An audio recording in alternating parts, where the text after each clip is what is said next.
What's up YouTube, and welcome to Detox Proxy. I have driven down the highway probably about half an hour, 35 minutes or so away from my house to what they call I'm gonna say it's the Lochmec or Lachmec Forest Service Road. We know this as the work channel. I've never actually been in here before. A lot of people have told me about coming up through here, and I just decided to come out today. The weather isn't really the greatest, and as you can see, it says right there, extreme landslide risk.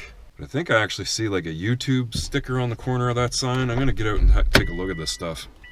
Oh, would you look at that? Someone actually left their channel tag here. Well shit, I can be cool too. This is prone to landslides. I'm gonna have to be really careful. It's been raining really hard the last couple days, and my whole entire trip out here, I mean, it's just a complete wash in the sky. One of those atmospheric rivers, they call them. I'm just noticing in behind me here, there is a few salmon berries to pick. I got a few nice ripe berries. These actually grow in my backyard, but they haven't been doing this that well this year. Now, looking here on the map, we've driven all the way from Prince Rupert out to the Skeena River, and just down the highway a little bit as you get to the Skeena to actually get onto the Work Channel Road, and it heads all the way back up into here. And then as you can see at the back end of it, there's actually two lakes.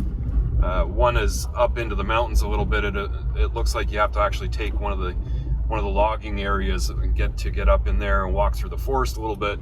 And then the other lake is pretty much right off the road, as well as the inlet all the way down from the sea here. So there's lots of potential fishing. It's just a place that I want to explore for the future since it's so close to my house.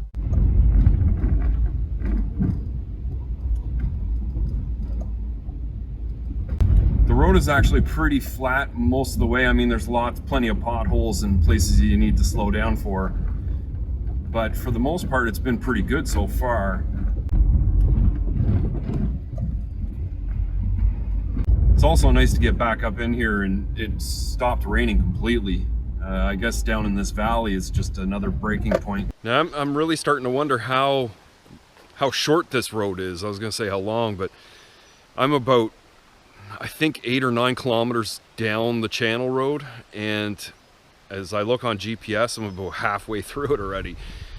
So the lake that I was kind of wondering about, I think is up there. I kind of looked on GPS map, and we're kind of looking straight ahead at it, but I just noticed like these old logging roads, a few of them I've noticed anyway, have all been blocked off, so you can't actually gain access to them. But I mean, even if you did get past that point, this ground has gotten so soft, I'm pretty sure like even a real off-road vehicle would eventually get stuck. There's actually a truck coming down the road here. He's like, oh, who's this guy walking down into the middle of nowhere? That's me. There's definitely a lot of footprints coming down through here. And then if you just look at the size of this skunk cabbage, these things are pretty wild, man. Look at the size of those leaves. Things certainly get a lot more wet further in here, and the road does get a lot rougher.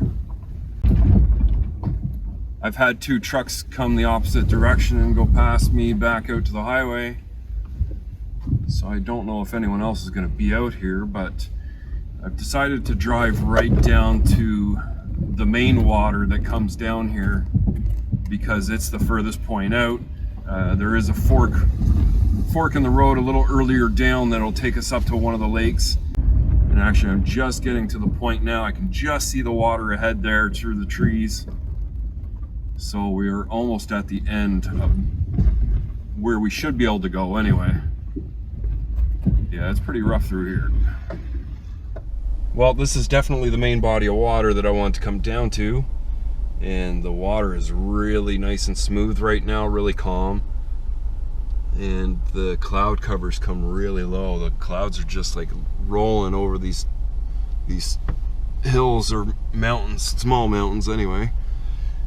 But I know the trail continues on a little bit further, and I just noticed there's a truck here with a trailer, probably a boat out on the water, and I know there's one or two in behind me as well.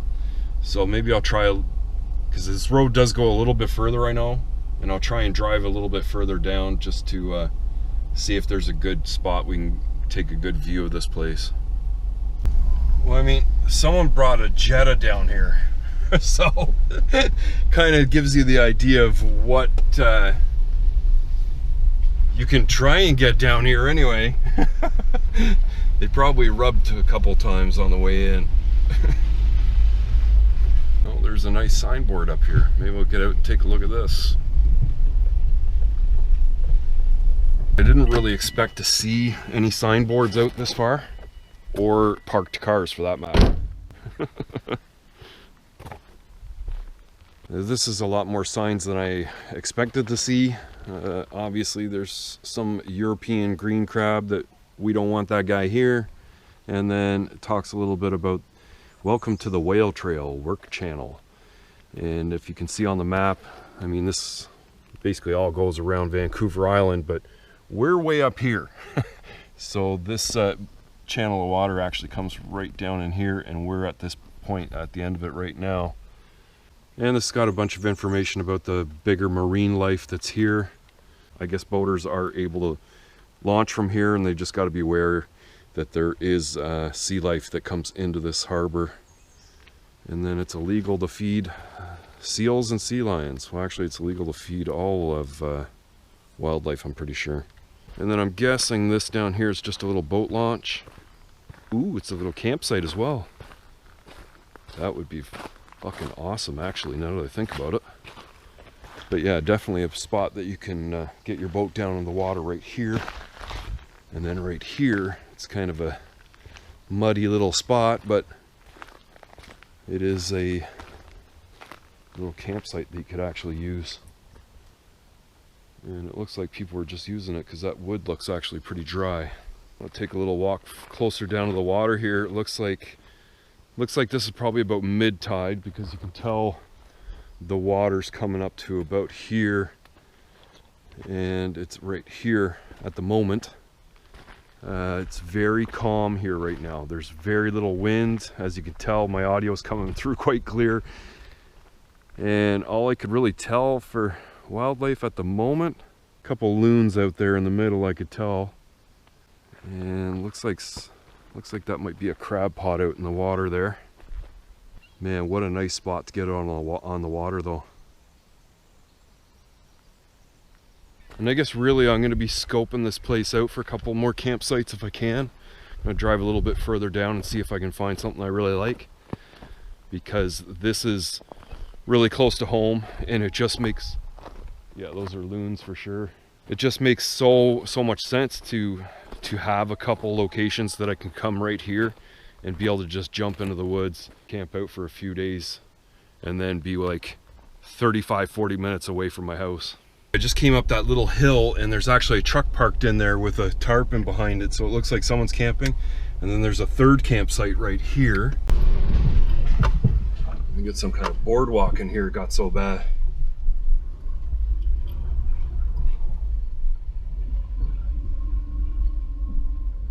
Actually had to put in a temporary roadway. I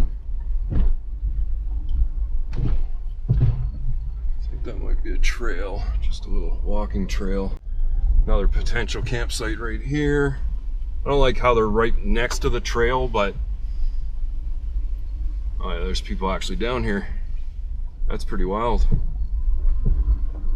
The road's actually closed off because it's got work restrictions or whatever, so I don't know if there's a landslide or if they just closed it off for whatever reason, but can't actually go past that point. So I'm just coming back down through, and I think we're gonna head to that Minerva Lake, I think it's called Minerva, because I actually saw a sign that kind of points in that direction at one of these forks in the road back up through here. So we'll try that one next and just see if there's any more sites set up over there. And there's about 5 down here.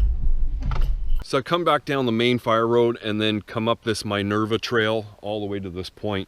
If you look here on the map, you can see that it's actually, I've passed the point where we would get next to the water. As you can see right here, like there's even a drop off kind of going down to the water. So that's the lake right there. But to get down there, I mean, it's probably 50 meters or so from this point It looks very wet, very boggy through there. Water being held in all those little boggy spots. It looks like real moose country, really.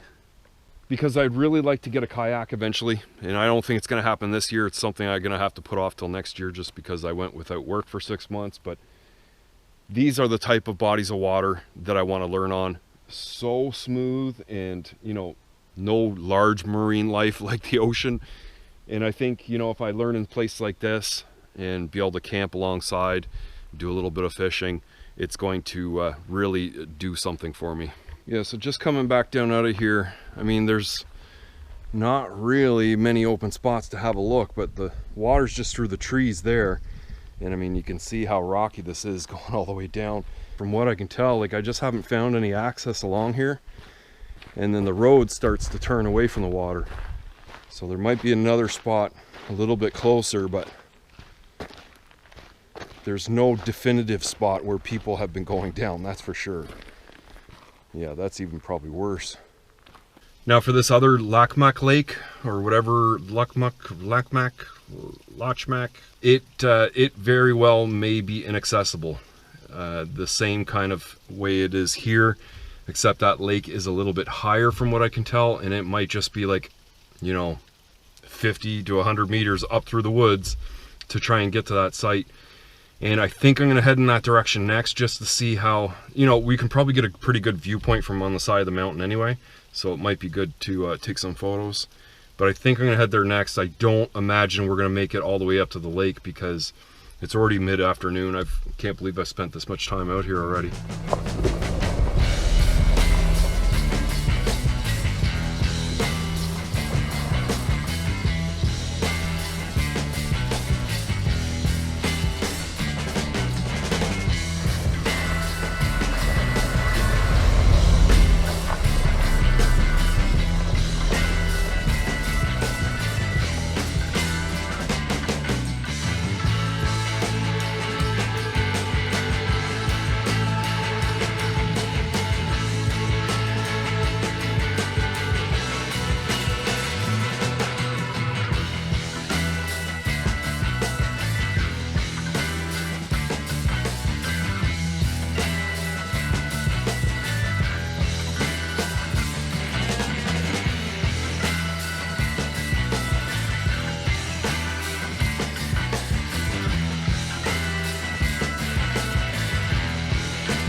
Well, they certainly weren't lying about the landslides, because not even 500 meters down the road and there's a landslide completely covering the road.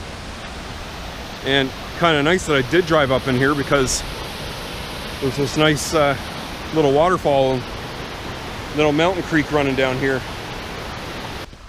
Now you can only somewhat see how far down the landslides come down from, but I'm sure it's been there for a couple of years, because I'm just seeing these shotgun shells on the ground, and they're all starting to rust. And I don't think anyone's going to be like in the middle of this road at this juncture firing a shotgun for no reason. So they probably got to this point thinking they were going to go further and just decided they would shoot from here. Now going, you know, you figure this kind of goes a little straight, but obviously how much debris is actually on the road, you can't go straight. So I'm going to try and weave my way through here a little bit. And I've noticed we got some angry birds, and they have really been squawking down at me the whole time I've been here so far. They may actually have a nest up there, and that's why they're getting so angry at me. But I think they're called silver jays.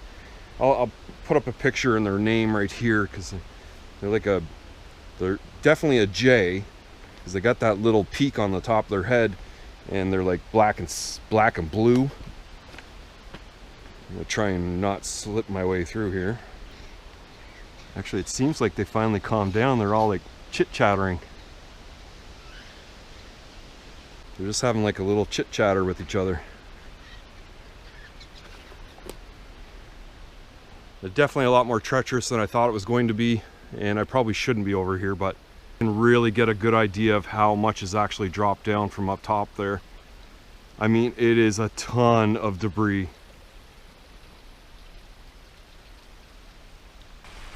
And here we are over on the other side, and I'm expecting it's probably clear from this point all the way to the end, which is really where I wanted to get to. But if I can't take the Forester, then I'm just going to stop right here. And it's going to take them forever to move this stuff, and that's even if they bother with it. Well, that kind of sucks, because I know that is the only access point to get up to that lake, and I don't even know if I could have gotten to the lake, to be honest. It looks to be about 100 meters from the logging area, so it's definitely a cut through the trees, and I didn't actually bring like rubber boots with me to actually trek through there anyway. I was gonna get up there and kind of see if I was gonna risk it or not, but realistically I think this kind of ends my trip, because I can't go any further this way, and I've kind of seen the other spots, kind of know what I'm into the next time I come out this way, and it's a really easy trail for the Forester to come up through. The worst of it was actually coming up here, and you can tell like a lot of people just are not coming up this way. But I did see like 2 or 3 piles of bear scat in the middle of the road, and I expected to see deer, but I didn't see any deer. And I was actually surprised to see how many people are rolling through here. So maybe down at the sea level water there's probably like 5 parked vehicles and then people camping, and then on the actual trail maybe 3 or 4 more trucks. So yeah, a little bit more used than I thought it would be, but this is a long weekend, so I mean, there's gonna be people out here.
You know, it's a lot of these Forest Service roads and backlogging roads that you find some of the most beautiful spots.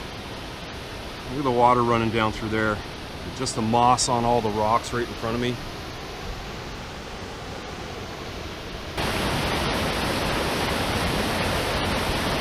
Looks like something right out of a storybook.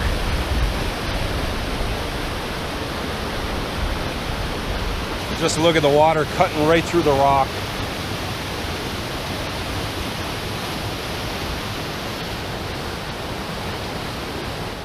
Well, I've made my way back down to the actual fire service road that we came in on, and I'm pretty much finished up in here and ready to take off. I'm glad that I made my way all the way to the end of the road where it meets up with the sea and that inlet that comes in. I think that will be a cool spot in the future, maybe visit it again this year. Just knowing that there's a few campsites down there makes it that much more attractive to go to. Finding out that the two lakes are completely inaccessible will save me a lot of time in the future. There's no real sense in going to chase after them.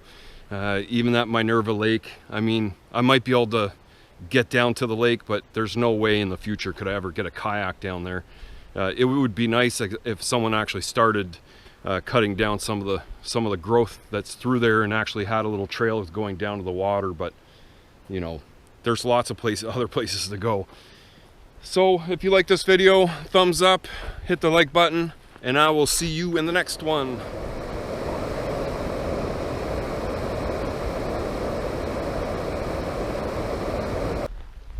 I mean, look at the clearance under that mini beast. Yeah, we hear you.